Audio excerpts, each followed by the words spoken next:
අයිබෝවන් ආදරණීය දුවේ පුතේ අද මම සූදානම් වෙන්නේ මුදල් නෝට්ටු පිළිබඳව ඔබට වැදගත් කරුණු රැසක් කියා දෙමින් ඔබගේ පරිසරය දැනුම වර්ධනය කරලා දෙන්නයි. ඉතින් 3 4 5 ශ්‍රේණිවල ආදරණීය දුවා දරුවෝ මේ පාඩම හොඳින් බලන්න. ඔබෙන් මම ප්‍රශ්න අහනවා. ඒ ප්‍රශ්න වලට පිළිතුරු ලබා දෙන්න ඕන. නිවැරදි පිළිතුරකට ලකුණු 10 ගානේ ලබා දෙමින් අපි ඉදිරියට ගමන් කරමු. හොඳයි. ආදරණීය දුවේ පුතේ මම ඔබගෙන් මුලින්ම අහන ප්‍රශ්නය මෙන්න මේ ප්‍රශ්නය. රුපියල් 20 නෝට්ටුවේ වර්ණය කුමක්ද? දැන් ඔබට පුළුවන් පිළිතුරක් ලබා දෙන්න. හොඳයි. ඔබේ පිළිතුර නිවැරදිද බලමු. පිළිතුර නිවැරදි වුණොත් ලකුණු 10ක් ඔබට ලැබෙනවා. පිළිතුර රෝස පාට. එහෙම නැතිනම් අපි මදටිය වර්ණය කියලත් කියනවා. මතක තියාගන්න හොඳින් රෝස පාට. රුපියල් 20 නෝට්ටුව රෝස පාටින් තමයි දක්නට ලැබෙන්නේ. දෙවැනි ප්‍රශ්නය. රුපියල් 50 නෝට්ටුවේ වර්ණය කුමක්ද? රුපියල් 50 නෝට්ටුවේ වර්ණය කියන්නේ ඉක්මනින්. හොඳයි. ඔබේ පිළිතුර නිවැරදිද බලමු. පිළිතුර නිල් පාට. පිළිතුර නිල් පාට. රුපියල් 50 නෝට්ටුවේ වර්ණය නිල් පාට. ඔබට ලැබෙන තුන්වෙනි ප්‍රශ්නය. රුපියල් 100 නෝට්ටුවේ වර්ණය කුමක්ද? පිළිතුරු ලබා දෙන්න. හොඳයි. පිළිතුර තැඹිලි පාට. පිළිතුර තැඹිලි පාට. ඔබට තවත් ලකුණු 10ක් ලැබෙනවා. හතරවෙනි ප්‍රශ්නය. රුපියල් 500 නෝට්ටුවේ වර්ණය කුමක්ද? හොඳයි බලමු ඔබේ පිළිතුර නිවැරදිද කියලා. පිළිතුර දම් පාට. ඔව් ඔබේ පිළිතුර නිවැරදි. පිළිතුර දම් පාට. තවත් ලකුණු 10ක් ලැබෙනවා. පස්වෙනි ප්‍රශ්නය. රුපියල් 10 නෝට්ටුවේ වර්ණය කුමක්ද? හොඳයි. ඔබේ පිළිතුර කොළ පාට නම් ඔබට ලකුණු 10ක් ලැබෙනවා. පිළිතුර කොළ පාට. පිළිතුර කොළ පාට. 6වෙනි ප්‍රශ්නය. කොළඹ වරාය රූපය දැකගත හැකි වන මුදල් නෝට්ටුව කුමක්ද? කොළඹ වරාය රූපය දැකගත හැකි මුදල් නෝට්ටුව කුමක්ද? පිළිතුරු ලබා දෙන්න. පිළිතුර රුපියල් 20 මුදල් නෝට්ටුව. කොළඹ පැරණි වරායේ සහ අලුත් වරායේ රූප දැක්වෙන්නේ රුපියල් 20 මුදල් නෝට්ටුවේ. 7වෙනි ප්‍රශ්නයට යොමු වෙමු. ලක්ෂපාන දිය ඇල්ලෙහි රූපය දැකගත හැකි මුදල් නෝට්ටුව කුමක්ද? එක්තරා මුදල් නෝට්ටුවක් තියෙනවා. ඒකේ තියෙන ලක්ෂපාන දිය ඇල්ලෙහි රූපය. හොඳයි බලමු අපි ඔබේ පිළිතුර නිවැරදිද කියලා. රුපියල් 100. රුපියල් 100 මුදල් නෝට්ටුවේ අපේ විදුලි බලය උත්පාදනය කරන සුවිශේෂ ස්ථාන තමයි දැක්වෙන්නේ. ස්ථාන දෙකක් දැක්වෙනවා.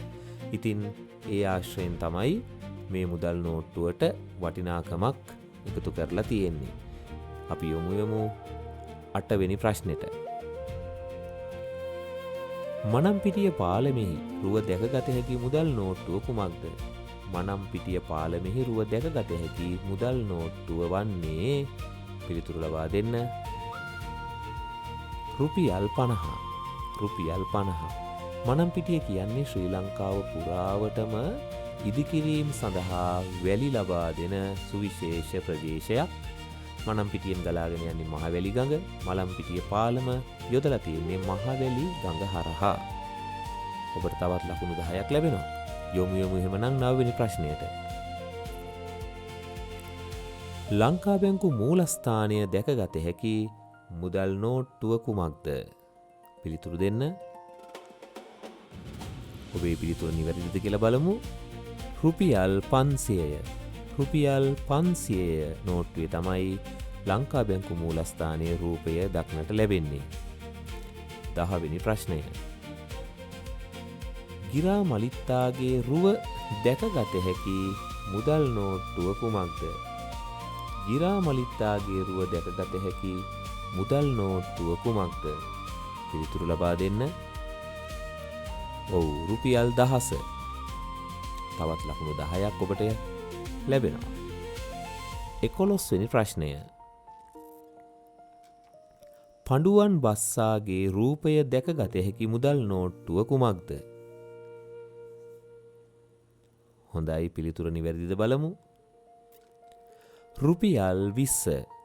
පඬුවන් බස්ස කියන්නේ අපේ රටේ ජීවත් වන අපේ රටට ආවේනික ඒකදේශික පක්ෂියෙක්. මේ සෑම මුදල් නෝට්ටුවකම ඒකදේශික පක්ෂියෙකුගේ රූපයක් සහ ඒකදේශික සමනලයෙකුගේ රුවක් ඇතුළත් වෙනවා. 12 වෙනි ප්‍රශ්නයට උත්තර දෙන්න සූදානම්ද? රතු දෙමලිච්චාගේ රුව දැකගත හැකි මුදල් නෝට්ටුව කුමක්ද? රතු දෙමලිච්චාගේ රූපය දකින්න පුළුවන් මුදල් නෝට්ටුව තමයි ඔව් රුපියල් 100ය. ඔබ නිවැරදි. රුපියල් 100ය.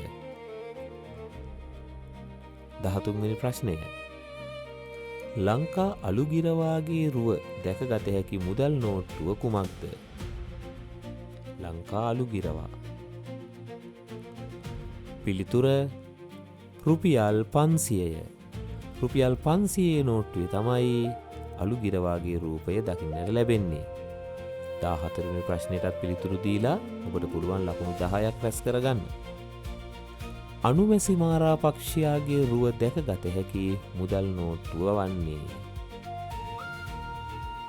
බලමු අපේ දුවදරුවන්ගේ පිළිතුරු නිවැරදිද කියලා. රුපියල් 50. රුපියල් 50 මුදල් නෝට්ටුව. 14 වෙනි ප්‍රශ්නයට ආදරණීය දුවදරුවෝ පිළිතුරු දෙන්න. දැන් 15 වෙනි ප්‍රශ්නය.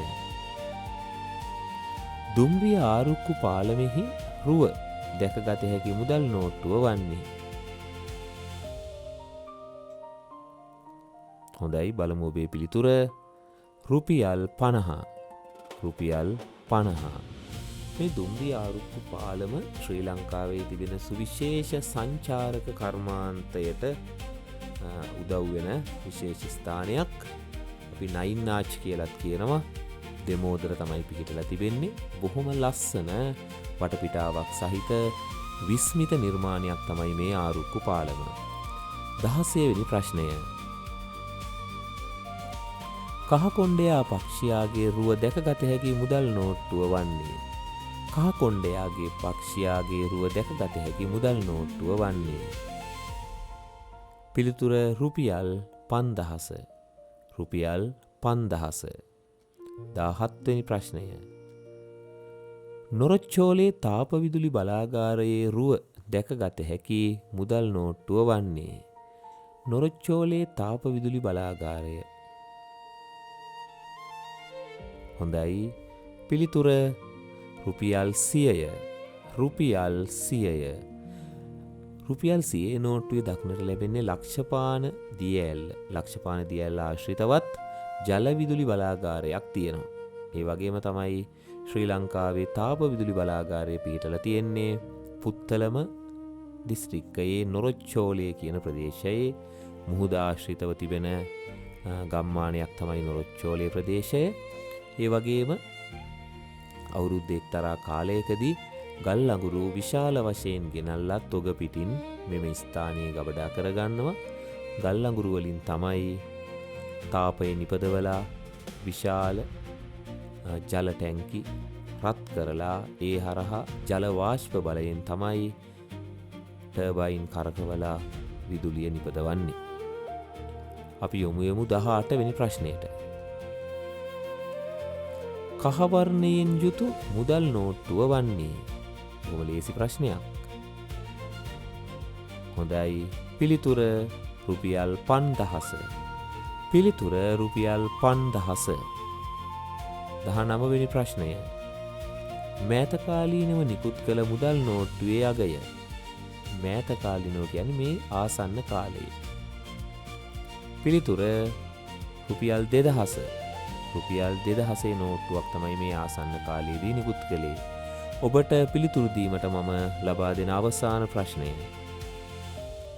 ලංකාතිලක විහාරයේ රුව දැකගත හැකි මුදල් නෝට්ටුව වන්නේ. ලංකාතිලක විහාරයේ රූපය. පිළිතුර රුපියල් 500ය. පිළිතුර රුපියල් 500ය. ඉතින් මේ ආකාරයෙන් පරිසරය දැනුම වර්ධනය කර ගැනීම සඳහා එකතු වුණු දුවා දරුවනි YouTube channel එක subscribe කරන්න. මේ පාඩම නැවත නැවත ඔබ කිහිප වරක් නැරඹීමෙන් මේ ප්‍රශ්න සියල්ලටම නිවැරදි පිළිතුරු ලබා දීමේ හැකියාව ඔබට ලැබෙනවා. එමනම් ඔබ සියලු දෙනාටම සුබ දවසක් වේවා. ආයුබෝවන්.